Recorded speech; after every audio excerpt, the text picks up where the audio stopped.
نحمده ونستغفره. So I just want to continue with the discussion on the NATO alliance and how we can relate that terrible alliance, that barbaric alliance, that alliance that wreaks havoc and pain and destruction and death on large parts of the world, and that we are unable to almost eliminate from the human condition. How that relates to an ancient phenomenon called the Gog and MAGOG. And what I brought in the last episode is that there's a particular point in history, and I made the mistake of saying in the 1200s, in fact it is in the 10s, where a simultaneous invasion or occupation of two sides of the globe occurred. And I just want to clarify that point a bit here, and let me take you to this article here. The key player in the eastern side is Toghril Beg. Toghril, also spelled Tughril, born 990, died 1063, from Ray, Iran, founder of the Seljuk dynasty, which ruled in Iran, Iraq, Syria and Anatolia during the 11th to the 14th centuries. Under his rule, the Seljuks, who were a Turkic people, assumed the leadership of the Islamic world by establishing political mastery over the Abbasid Caliphate in Baghdad. The grandson of Seljuk, chief of the Oghuz tribes in the Jand region, Toghril, with his brother Shangri, entered Muslim Transoxiana shortly before 1016, and in 1025 they and their uncle Arslan entered the service of the Turkish Kara Khanid, Prince of Bukhara, defeated by Mahmud of Ghazni. In the same year, Toghril and Shahri took refuge in Khwarizm.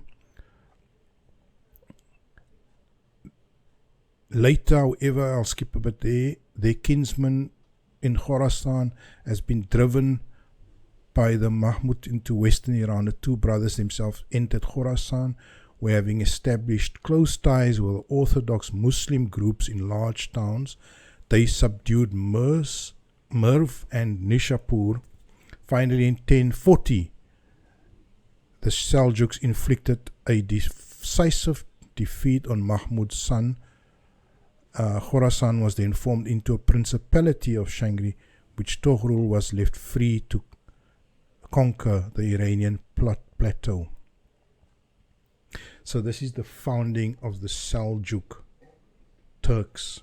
Brings an end to the golden age of Islam, the time of scientific discovery, and the founding or the start of an Islam that is based on empty rituals, an Islam that is based on trivial and hair-splitting rules and regulations, where Muslims stop being worried about the major issues and start becoming little business people, even in terms of their service to God. They calculate their profits in the year after in terms of rewards, and the idea of a consciousness or a conscience of taqwa and of love for Almighty Allah is stifled completely.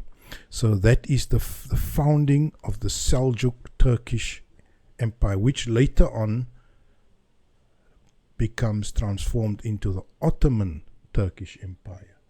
But on the other side, we have William the Conqueror.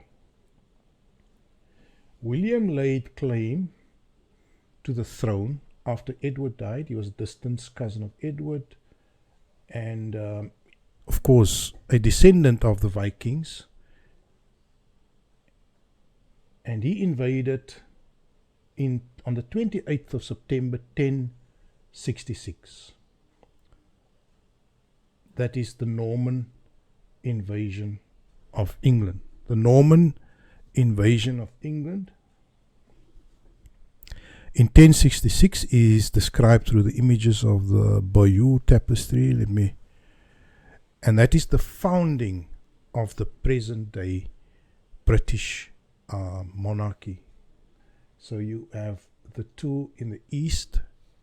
That year was around about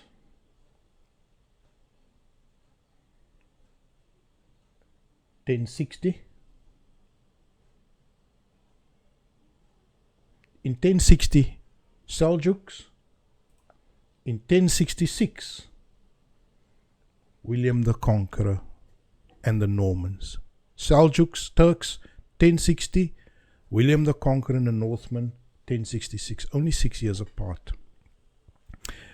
And I think I just needed to correct that also from the previous episode. But those are the two major conquests that changed the face of the world, that spelled the return of the Gog and Magog to the world, the breaching of the barrier, and the invasion of the civilized world by these unconscionable savages, and implementing and spreading their version, their worldview, based on plunder and exploitation of people to build a so-called civilization or a society. But I said in the previous episode I would like to expand a bit more on the mindset of Gog and Magog. Or let us call it the Western mindset, because whether you like it or not, whether I like it or not, we are living in the time of Gog and Magog. In fact, Gog and Magog has shaped the worldview of the entire planet almost. There is not a place in the world that escapes the worldview of self-enrichment, plunder, loss and lack of conscience, loss or lack of any spiritual dimension in us. So we need to analyze this mindset. And as I mentioned in my previous discussion, that the mindset of Westernism, I'll call it Westernism because it's not no longer color based. If I look at America, America had a black president, and the black president was no less an advancer of plunder and of violence and of mayhem. Under a black American president, Barack Obama, the plunder continued unabatedly. I mean, the plunder continued in Iraq, it continued in Somalia, in Yemen, in Afghanistan. The theft of people's wealth and of their lands, and the plunder and the destruction of other people's towns and cities and infrastructure continued. So it's the Gog and Magog people are not a white people, not necessarily. And I mean, I want to emphasize that, because today some of the staunchest enemies of NATO and the Gog and Magog menace are in fact people that are of fair complexion. I mean, if you look at people who are truth speakers like Julian Assange, and some nations who are defending righteousness, like what Russia is doing right now, defending civilization, and what other countries are doing, fair-skinned nations. Even in South Africa, some of my own friends that I know are standing up to the evil of barbarism and plunder and looting that is visited on people. They are fair-skinned. And so the whole idea that we have a white problem is pure, utter nonsense. The people who are attacking the beast, I would dare say, how often the white people are in a majority confronting that beast. And and the people who are defending the beast, who are advancing the interests of the beast, are in fact brown-skinned people. Look at almost all the Arabs in the Gulf, in the Persian Gulf. The governments there. they are all brown people, and they are all defending Gog and Magog. So I don't think we can make this a color thing. So it has to come down to what goes on in the mind of the Westerner, or the advancer of Westernism.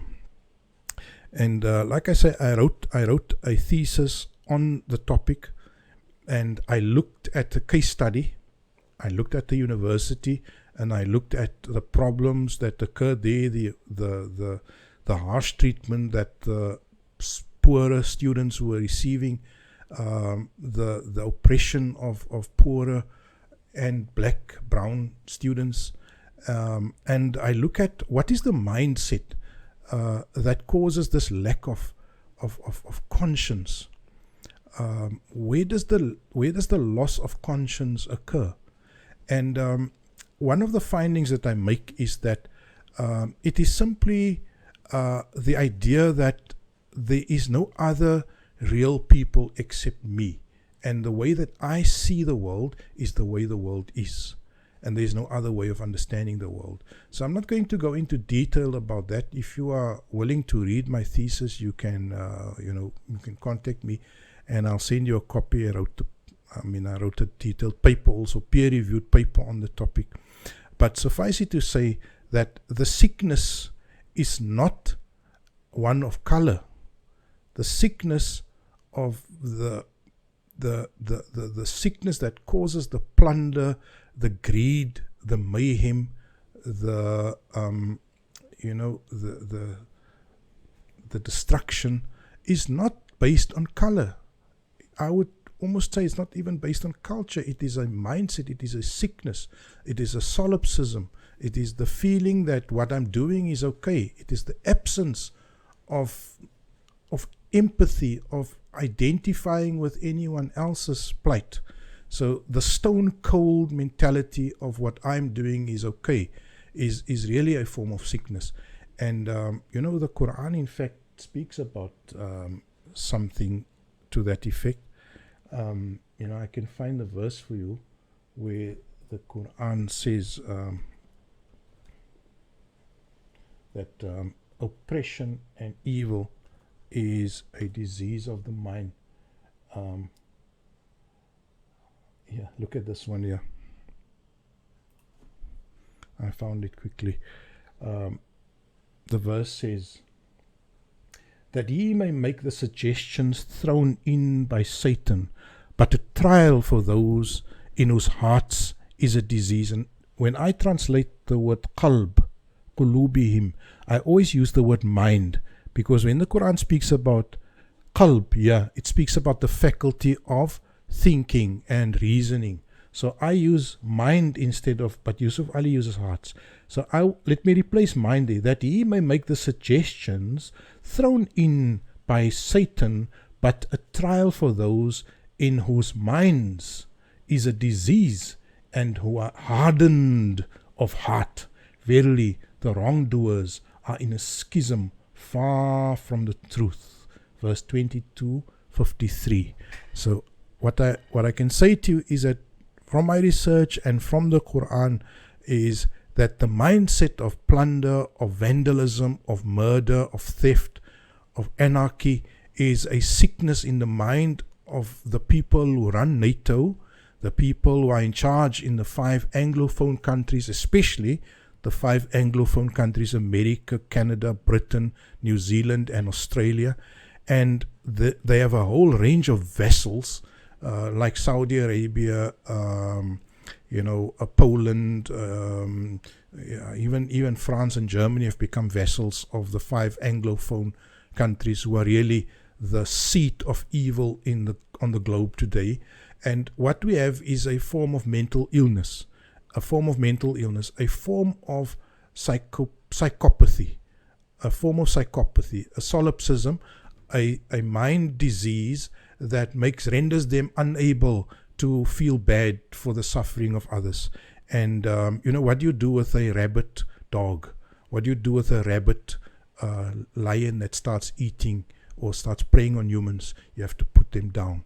And the prayer and the hope, inshallah, is that you and I will do anything within our power to put this rabid, diseased phenomenon in the world, to put them down in whatever way, shape or form. Alhamdulillahi Rabbil Alameen.